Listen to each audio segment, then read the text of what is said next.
Hey everyone, thanks for joining us for the Crosswalk Devotional Podcast.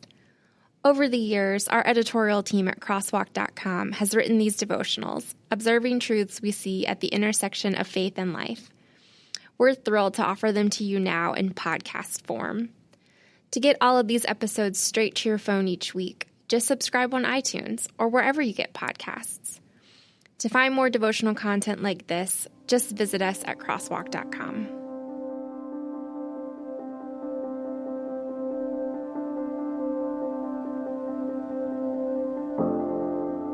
Crown Without Jewels, written by Ryan Duncan and read by Stephen Sanders.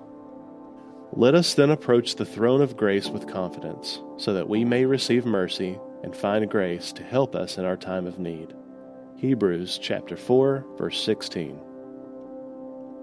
Like most kids who grew up in church, I was enrolled in Awana the moment I had the ability to memorize John 3:16.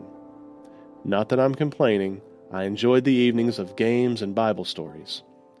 However, like every Bible club for small children, Awana had its share of speed bumps.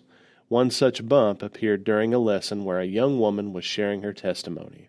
She had just finished telling everyone the story of how her grandfather accepted Christ on his deathbed when a hand shot up in the back of the audience. Does this mean we can do whatever we want for as long as we want and say we're sorry before we die? Asked the child. I can vaguely remember the look of panic that came into the woman's eyes when she discovered her class was trying to cheat the system. Torn between theology and a group of minors, she opted for the easiest answer. Well, yeah, God will forgive you if you ask Him. Then reaching down in her jacket, she pulled out a tiny crown pin reserved only for the best children in the club.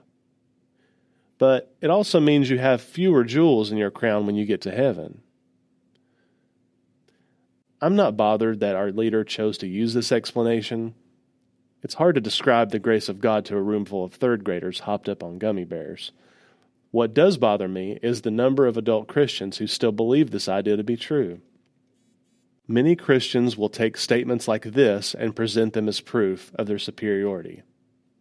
One might be, I grew up in a Christian household. Or another one might be, I accepted Christ when I was only 7. They use it as proof that the older person who just gave their life to Christ is somehow second class. Thankfully, Jesus didn't see it that way, and said as much in the parable of the vineyard. Matthew 20, verses 10 through 16 says, So when those came who were hired first, they expected to receive more. But each one of them also received a denarius. When they received it, they began to grumble against the landowner. These men who were hired last worked only an hour. And you have made them equal to us, who have borne the burden of the work and the heat of the day. But he answered one of them and said, Friend, I'm not being unfair to you. Didn't you agree to work for a denarius? Take your pay and go. I want to give the man who was hired last the same that I gave you. Don't I have the right to do what I want with my own money? Or are you envious because I am generous? So the last will be the first, and the first will be the last. It doesn't matter if you spend your entire life ignoring God or trying to build a stairway to heaven. We have all sinned and fallen short of the glory of Christ. But when we accept Him as our Savior, that all changes, regardless of how old we are or how we've spent our past. The whole wonderful point of grace is that it cannot be earned.